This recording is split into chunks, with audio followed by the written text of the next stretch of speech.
नमस्कार मित्रांनो, मी आहे समर्थ आणि मी राहतो छत्रपती संभाजीनगरमध्ये. सकाळी क्लास करून आल्यानंतर म्हटलो आता थोडा नाश्ता करायला जाऊ. नाश्ता करून आल्यावर म्हटलो की आता थोडं बाहेर बिहेर जाऊ, फिरू. मित्राचं आयडेंटी कार्ड राहिलेलं, ते आयडेंटी कार्ड तेवढं द्यायला गेलो. तेवढं देवाला आयडेंटी कार्ड घ्यायला, पण त्याला फक्त बँड दिला, आयडेंटी कार्डची स्ट्रीप दिली. तो म्हणून राहिला आयडेंटी कार्ड कुठे आहे, आयडेंटी कार्ड कुठे. मी म्हटलो मला नाही माहिती. सोड बा, त्याला विश्वासच पटाना, आता काय म्हणावं आता त्याच्यावर.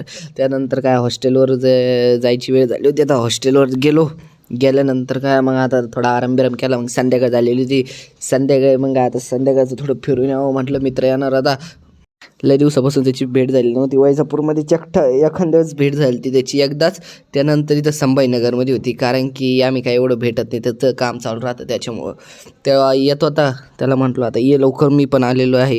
तेवढ्यात तो आला. म्हणून राहिला मी म्हणून राहिलो लय दिवसानं भेट झाली. हा, क्लासेस कुठे होते? लय दिवसानंतर भेट झाली. लय दिवसानंतर आली इकडे.